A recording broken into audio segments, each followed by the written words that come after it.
Angga Febrian Saputra, Berkis Aditya, Dia Ayu Wijayati, Pitara Rahmania, Maisari Pitaloka, Muarafa, Enzati Al-Fatir, Rizky Adi Effendi, Sel Selviati, Syafaat Rizkia, Tasya Aprilia, Julfa Fitria, M. Rizky Ramadan. Tadi semua ya. Iya. Baiklah, hari ini kita akan mempelajari sistem operasi jaringan. Ada yang tahu apa itu sistem operasi jaringan? Sistemnya merupakan program yang ada pada komputer. Nah, sebelum kita masuk ke dalam materi hari ini, kita akan membacakan tujuan pembelajaran kita hari ini. Yaitu setelah mengikuti pembelajaran hari ini, diharapkan peserta didik itu mampu untuk menjelaskan pengertian sistem operasi jaringan, mengidentifikasikan jenis-jenis sistem operasi jaringan, menjelaskan fungsi dan manfaat sistem operasi jaringan, serta melakukan instalasi dan konfigurasi dasar sistem operasi jaringan, dan menunjukkan sikap teliti, disiplin, dan tanggung jawab dalam penggunaan jaringan. Oke, kita masuk ke dalam pengertian sistem operasi jaringan. Kita baca sama-sama. Apa sih itu pengertian sistem operasi jaringan? Sistem operasi jaringan adalah perangkat lunak yang dirancang untuk mengelola dan mengatur sumber daya komputer dalam suatu jaringan sehingga beberapa komputer dapat saling berkomunikasi, berbagi data, dan sumber daya. Ya, jadi sistem operasi jaringan itu adalah perangkat lunak yang dirancang untuk mengelola dan mengatur sumber daya komputer dalam suatu jaringan, sehingga beberapa komputer itu dapat saling berkomunikasi, berbagi data, dan sumber daya. Itu tadi pengertian dari sistem operasi jaringan. Yang selanjutnya ada fungsi operasi jaringan.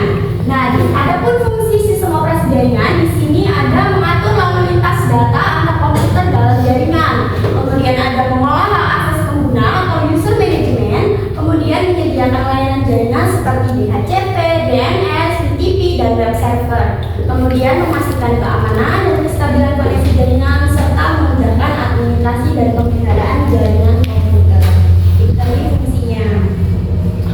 Kemudian ada jenis-jenisnya nih.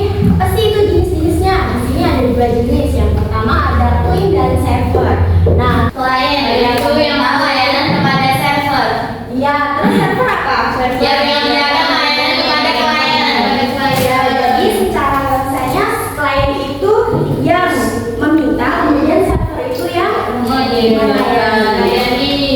Ya, kemudian ada contoh dari sistem operasi jaringan. Nah, di sini ada beberapa contoh sistem operasi jaringan yang umum digunakan, seperti Windows Server, Linux, Mac Server, dan FreeBSD dari Unix.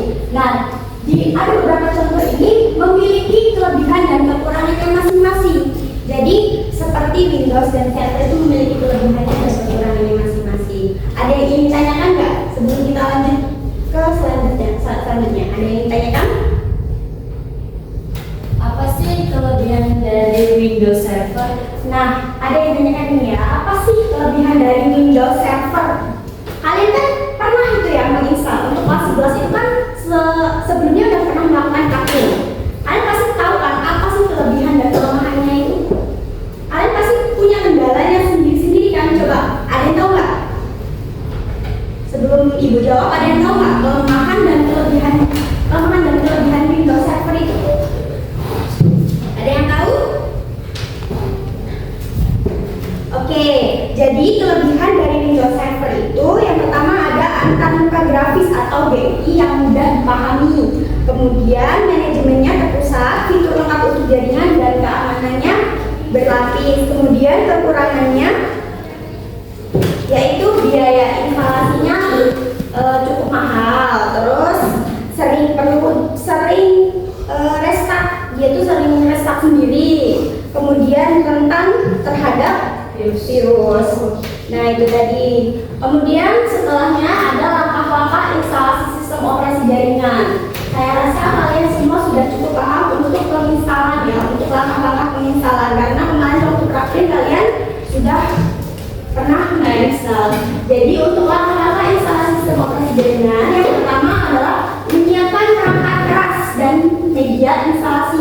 kemudian mengatur bukti dari media instalasi, melakukan pembagian partisi hard disk, memilih komponen sistem yang akan diinstal, dan menyelesaikan instalasi dan melakukan konfigurasi awal. Baik. Nah, di sini ada komponennya. Yang pertama pengaturan alamat IP, dan yang kedua ada konfigurasi nama host dan domain. Terus pembuatan akun pengguna dan kelompok, pengaturan layanan jaringan atau DHCP, DNS, BASE dan sebagainya. Kemudian ada juga uji koneksi antar perangkat dalam jaringan. Nah, kemudian ada keamanan dan pemeliharaan. Untuk tetap aman dalam pemeliharaan diharapkan untuk melakukan update sistem secara berkala, menjaga hak akses pengguna, melakukan backup data secara rutin, memantau performa dan log sistem. Peran penting dalam mengatur komunikasi dan sumber daya antar komputer dengan pemahaman dan penerapan cara yang baik. Administrator jaringan dapat menciptakan lingkungan kerja yang stabil, aman, dan efisien. Ya, jadi itu tadi kesimpulan dari pembelajaran ini. Ada yang ingin ditanyakan? Nanti kalian bagi kelompok, ini dikasih kertas, kalian bagi kelompok satu garis, ini kelompok 1, kelompok 2, kelompok 3, dan kelompok 4. Jadi kalian semua suruh identifikasikan komponen jaringan. Di sini ada gambar topologi jaringan. Kalian disuruh untuk mengidentifikasikan komponen jaringan.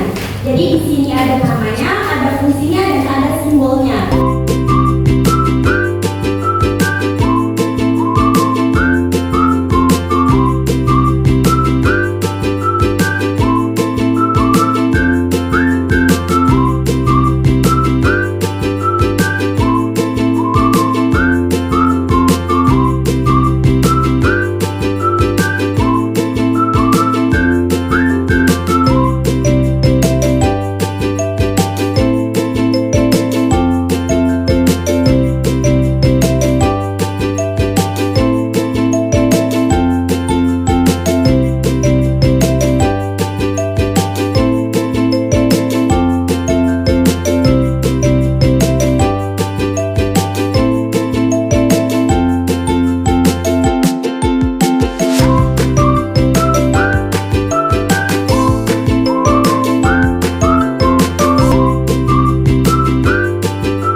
Berdoa mulai.